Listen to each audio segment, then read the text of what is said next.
More like a coffee date. Yeah, and it shows she understands.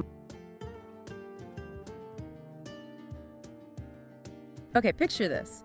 You're at the grocery store, maybe standing in the checkout line, or you're just flipping through channels late at night and you see that face. Oh, yeah. The dark hair, those intense eyes, the sheer presence. For 41 years, Susan Lucci wasn't just an actress, she was Erica Kane. Absolutely. The villain you kind of loved, or maybe loved to hate, she was this unstoppable force on All My Children. She really was. I mean, she was arguably the most famous face in daytime television history, a true cultural icon. Didn't even have to watch soap operas to know who Erica Kane was. Her name was just, it was shorthand for drama, for glamour, for always getting her way. Exactly. But today, we are putting Erica Kane in the rearview mirror. Completely. We're stepping away from all that soap opera drama, the bear attacks, the prison escapes, the dozen husbands, and we're diving into something much more Raw, much more real. We've got a stack of excerpts here about her second memoir. It's titled La Lucci. And I have to say, if you think this is just another glitz and glam celebrity tell-all, you are in for a surprise. It's a completely different animal from her first book. And it's worth noting right up front, this is a very distinct follow-up to All My Life. Right, that was her first one. The first memoir, it covered the climb, her biography, all those years of chasing that elusive Emmy. But the source material we have today suggests La Lucci covers a different chapter entirely, a much more intimate and, frankly, a much more challenging chapter of her existence. It's intense stuff. I think a lot of people see a celebrity like that and just assume their life is red carpets and award shows. Sure.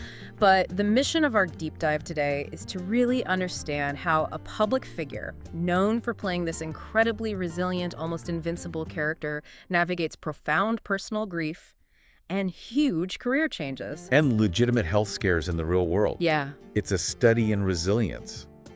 That is the core theme here. We aren't just looking at a celebrity memoir with, some gossip from the set. No. Based on these excerpts, this reads more like a manual on how to keep standing when the ground falls out from under you. Which is something I think we can all learn from. Whether you're a CEO or a student, life throws curveballs. I'm honestly so excited to see the real woman behind the character. So, where do we start with this new chapter? I think we have to start with the context of time. As we said, this focuses on the years after her first book. Okay. And significantly, it really covers a period of professional upheaval that kicks off the whole narrative. The source material explicitly discusses the cancellation of All My Children. We have to pause on that for a second. That show ran for decades. It wasn't just a gig for her. No, it was a lifestyle. It was her daily routine for more than half her life. Wow. And the memoir details these professional challenges. It describes them as real setbacks. And I think it's so important to analyze that transition. For 41 years, she had a place to go every single morning. She had a dressing room, she had a script, she had a character who always had the next line ready. And then Abruptly, it's just gone. It's gone. That whole structure disappears. It's like the ultimate identity crisis, right? I mean, even if you're not a soap star, think about anyone listening who's worked at a company for 20 years and then gets laid off. Or retires. Yeah. Suddenly, the thing that defined your Tuesday morning isn't there anymore. You wake up, you drink your coffee, and then what? It creates a vacuum. And what the source material highlights is that this wasn't just some smooth retirement cruise into the sunset for her. Right. It was a period of deep uncertainty.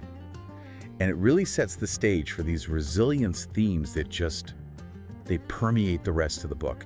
She had to navigate a career landscape that had fundamentally changed. It wasn't the 80s or 90s anymore. Not at all. She had to find her footing as Susan, not as Erica.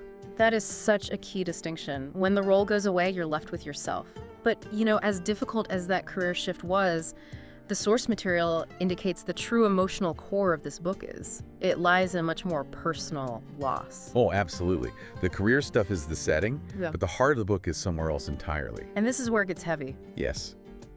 We need to talk about Helmut. Helmut Huber, her husband. The book dives deep into his sudden death in 2022. And looking at the notes here, I mean, wow, they were married for more than 50 years. 50 years. Half a century, that number just stops you in your tracks. It does. In the context of Hollywood, where a 5-year marriage is seen as a huge success, 50 years it's almost mythical. It is a staggering amount of time. But even just in the context of regular life, 50 years isn't just a marriage. No? It's a lifetime partnership. You become part of the same organism. You share memories. You share history. He knew her before she was a household name. It really hits you when you read how the source describes it. It says she opens up about profound grief. And when you think about that timeline, he was there through the rejections, the crazy work schedules, the fame, the aging. He was the constant variable in the equation. Yeah. And that duration, that's what explains the magnitude of the loss. When you lose a partner of 50 years, you aren't just losing a person. You're losing your witness. Exactly. Your witness. Yeah. The person who remembers the you from 1975 and 1995 and 2015. The memoir describes him as her rock. And when that rock is removed, the stability of the entire world shakes. What I found really striking in the excerpts is how she talks about processing that grief. Yeah. You know, usually people offer these platitudes. They say, oh, time heals all wounds, or you have to move on. Our culture loves closure. Right. But Lucci seems to take a very different approach. She does. The source notes that she describes the experience not as getting over it, but rather, and this is a key phrase, learning to live with that loss while still cherishing their life together. Learning to live with the loss. I really like that. It feels more honest. It does. It feels less like she's trying to fix something and more like she's just adapting to a new reality. Well, it's so much more psychologically healthy.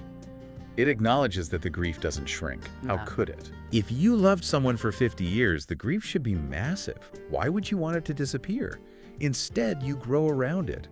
It's this balance of looking back with love, cherishing that 50-year history, and looking forward with the courage to keep existing without that person physically there.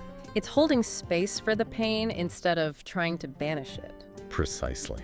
It reminds me of that idea that grief is just love with nowhere to go, and she's finding a way to keep that love active even though he's gone. I just imagine for someone who played a character that was always in control, admitting to this level of brokenness must have taken a lot of guts. Absolutely. And the fact that she shares this deeply personal reflection, as the source calls it, is really significant. She's allowing the reader to see her at her most vulnerable. She isn't performing here. Not at all. Which brings us to another layer of vulnerability that's mentioned in the text. Her health. Right. It's not just the emotional heart, it's the physical heart, too. Yeah. The source mentions she faces personal health scares. And again, this connects right back to the theme of resilience. We see Erica Kane as invincible. She survived everything on the show. Prison, kidnappings, plane crashes. I will never get over the bear attack storyline. That is peak television. It really is. Yeah. But in Lucci, we see the reality of human fragility. Even icons face health issues. The source doesn't give us a full medical chart, but it emphasizes that she faced legitimate setbacks. It grounds the narrative in mortality. It's so relatable. Scary, but relatable. It reminds you that no amount of fame or money protects you from the realities of the human body. And we all have a heart that beats, and sometimes it skips a beat. Yeah. So you have the loss of the career, the purpose, the loss of the husband, the partner, and the fragility of the body, the vessel. It's a third act perfect storm. Put it that way, and it sounds incredibly depressing, like a total tragedy. It could be. But the notes specifically say the book is balanced with heartfelt, sometimes humorous storytelling. Right. So she's not just wallowing in it. No, she isn't. Not at all. So let's get to the how. How does she survive all of this? The career loss, the health scares, the death of her husband. What's the mechanism for survival here? Because the source points to a specific concept she uses. It does. The source points to her focus on the small wonders of everyday life. Small wonders. That sounds so peaceful. Yeah. But is it enough? Well, it contrasts so sharply with the high drama world she's famous for. Yeah. And I think that contrast is the entire point. Okay. She isn't finding solace in grand gestures or massive awards or high ratings anymore. She's finding it in the small things. Like a good cup of coffee. Or a sunset. Exactly that. Yeah. The source lists her pillars of support, and they are strikingly normal. It lists motherhood, family, friendships, and faith. It's funny, isn't it? You strip away the Emmy, which took her, 19 tries to get? 19 nominations. She won the 19th, yeah. Right. So you strip away that Emmy, you strip away the makeup chair, the red carpets, the whole legacy. And what sustains Susan Lucci is pretty much the same thing that sustains the rest of us. Her kids, her friends, her faith. And I think that's why this is so important. Often, we look for these really complex solutions to resilience. We think successful people have some secret formula, or a special therapist, or a magic pill. Right, a secret they're not telling us. Exactly.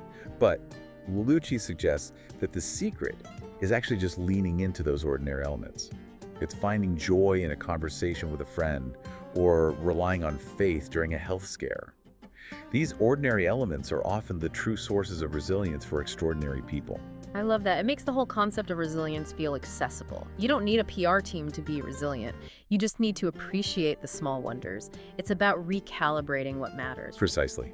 It's about shifting your gaze from the horizon, where the career goals used to be, to the immediate world right around you. And speaking of accessibility and connection, there's a specific part of the book's structure that really bridges that gap between the star and the reader. Oh, the fan chapter. I thought this was such a cool inclusion. It's great. The source mentions a chapter where she explicitly answers questions from fans.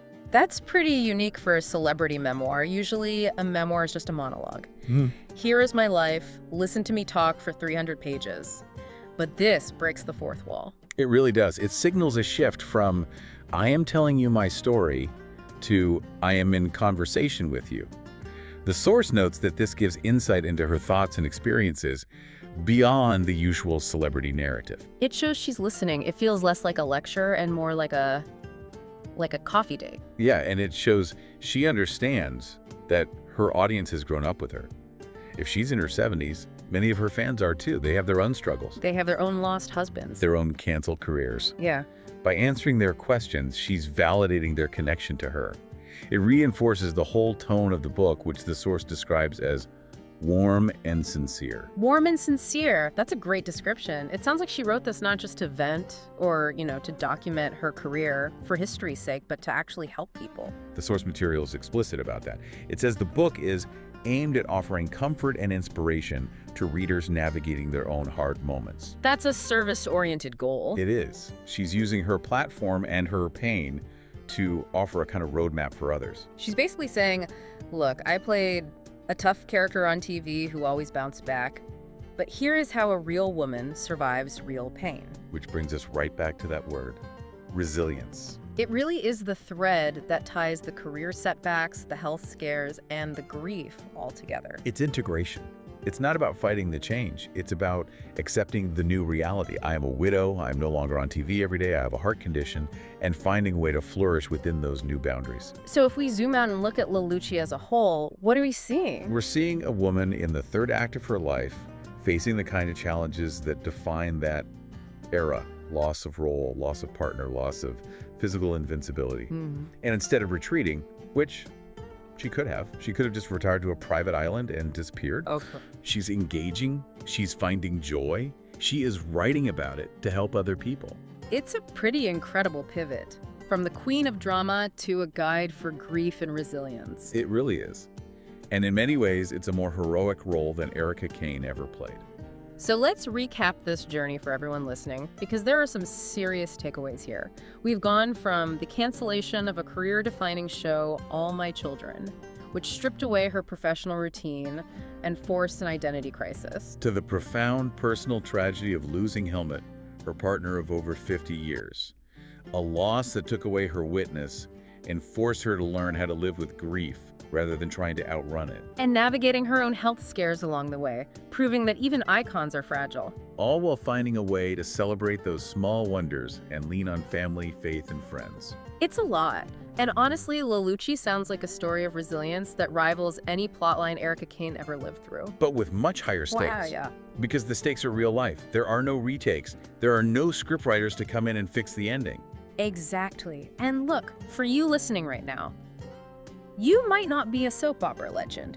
You probably don't have a daytime Emmy on your shelf. Probably haven't been kidnapped by a villainous count. Probably not. But the themes here are just so universal. We all face changes in our career or our sense of purpose. We do? We all eventually face the loss of people we love. That's the contract of being human. We all have days where our health feels fragile. And Susan Lucci's approach offers a model. It's not about avoiding the pain. It's about integrating it. It's about living with the loss while still finding reasons to smile at the everyday world. It's about finding comfort and inspiration even when things are incredibly tough. You're recognizing that your support system, your family, your friends, that's what gets you through, not the accolades. So as we wrap up this deep dive into Lucci, I want to leave you with a thought. We talked about how Susan found solace in small wonders amidst all her grief. Those everyday moments, the coffee, the conversation, the sun coming through the window. Right. So here's the question for you. If you stripped away your career titles, your public persona, your daily grind, if you took away all the big wonders of your life, what are the small wonders that are left? What are the tiny, everyday things that would sustain you through your darkest day? Maybe it's time to start paying a little more attention to them. Because that's where the real resilience lives. It's not in the big moments, it's in the small ones. Thanks for listening to this deep dive. We'll catch you next time. Grab the Lucci by Susan Lucci. Now on sale, $22.95. Don't miss this chance and build good habit and achieve remarkable results. Buy now today.